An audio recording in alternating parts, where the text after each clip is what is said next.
Hello, मैं पटेल विनीता।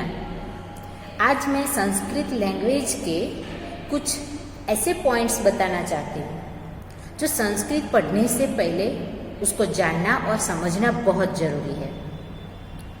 तो सबसे पहला पॉइंट कि संस्कृत लैंग्वेज जो है उसको देवों की भाषा कहते हैं। It is known as the language of God. इसीलिए हमें हमारी संस्कृति है उसको जानने के लिए ये लैंग्वेज पढ़ना बहुत ज़रूरी है। दूसरी बात कि संस्कृत लैंग्वेज जो है उसमें से बहुत सारे लैंग्वेजेस बनी हैं, लाइक हिंदी, गुजराती, तमिल, तेलुगु, मलयालम। तो ये सारी जो लैंग्वेज है वो संस्कृत में से बनी है। So Sanskrit is mother of all these languages. तीसरी बात कि संस्कृत लैंग्वेज जो है वो देवनागरी लिपि में लिखी गई है। उसकी जो स्क्रिप्ट है उसको देवनागरी कहते हैं। And Hindi is also written in Devanagari लिपि। अब मैं आपको ये बताना चाहती हूँ कि संस्कृत लैंग्वेज में कितने वॉवेल्स और कितने कॉन्सोनेंट्स हैं। उसके लिए मैं आपको लिख के समझाती हूँ। संस्कृत में 13 वॉवेल्स मतलब कि स्वर होते हैं और 33 कॉन्सोनेंट्स मतलब कि 33 व्यंजन होते हैं। और ये दोनों को मिला के मतलब कि सारे वॉवेल्स और कॉन्सोनेंट्स को वर्ण कहते हैं। ओके, तो उसमें कौन से वॉवेल्स हैं? तो अ, आ, ई, उ, रु, लु, ए, ऐ, ओ, औ। ये जो 13 है वो है संस्कृत के वॉवेल्स, स्वर। अब उसके कॉन्सोनेंट्स मतलब कि व्यंजन क, ख, ग, घ, ङ, च, छ, ज, झ, अन, त, ठ, ड, ढ, ण, त, थ, द, ध, न, प, फ, ब, भ, म, य, र, ल, व, श, श, ह। ये टोटल 33 कॉन्सोनेंट्स। तो ये है वॉवेल्स और कॉन्सोनेंट्स संस्कृत के, और ये दोनों मिला के बनता है वर्ण। अब मिला के वर्ण कैसे बनता है? जिस तरह से यहाँ देखो क।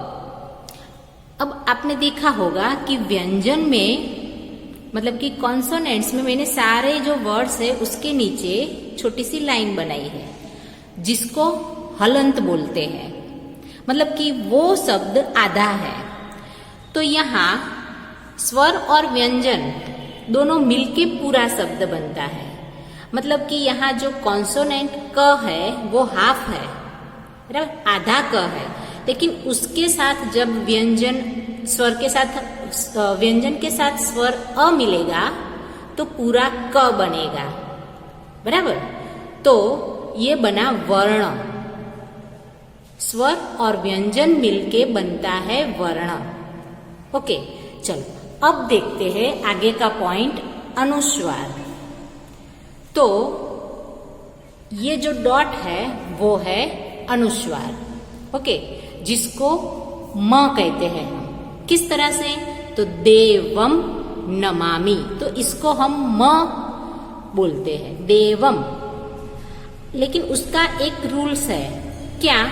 कि उसके पीछे वाला जो वर्ड है उसकी शुरुआत यदि कॉन्सोनेंट से हो तो ये डॉट के रूप में लिखा जाता है, लेकिन उसके पीछे का जो शब्द है वो वॉवेल्स हो, स्वर हो, तो उसको म लिखा जाता है।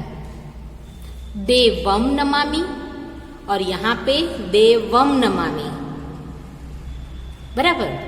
चलो, अब उसका एक रूल ये है कि ये म जो है वो कभी भी पीछे डॉट के रूप में नहीं लिखा जा सकता। पीछे मतलब कि पूरा जो सेंटेंस होता है उसके लास्ट में यदि हमें अनुस्वार लगाना है तो हम डॉट के रूप में नहीं लगा सकते, उसको म के रूप में ही लिखना पड़ता है। यहाँ जैसे कि सेंटेंस है मूषकः गणेशस्य वाहनम, तो पीछे हमें इसको म के रूप में ही लिखना है। ओके, चलो आगे का पॉइंट है विसर्ग। तो संस्कृत लैंग्वेज में शब्दों के पीछे ऐसे 2 डॉट्स होते हैं जिसको हम विसर्ग बोलेंगे। अब विसर्ग को हम बोलेंगे कैसे, उसका उच्चारण कैसे करेंगे?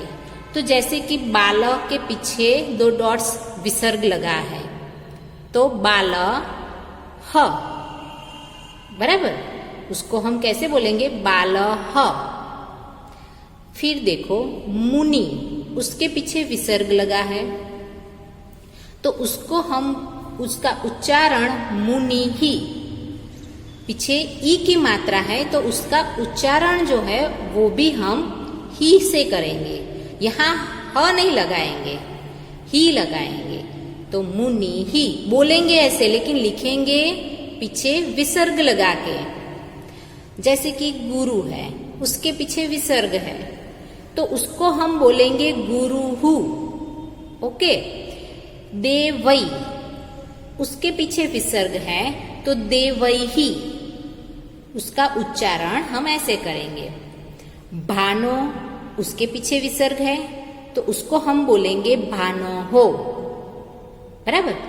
तो ये जो विसर्ग है वो उसको लगी हुई मात्रा के अनुसार उसका उच्चारण किया जाता है, उसी की तरह इसको, उसकी मात्रा की तरह ही उसको बोला जाता है।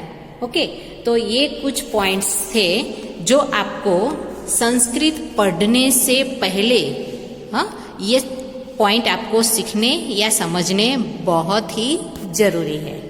Okay, thank you.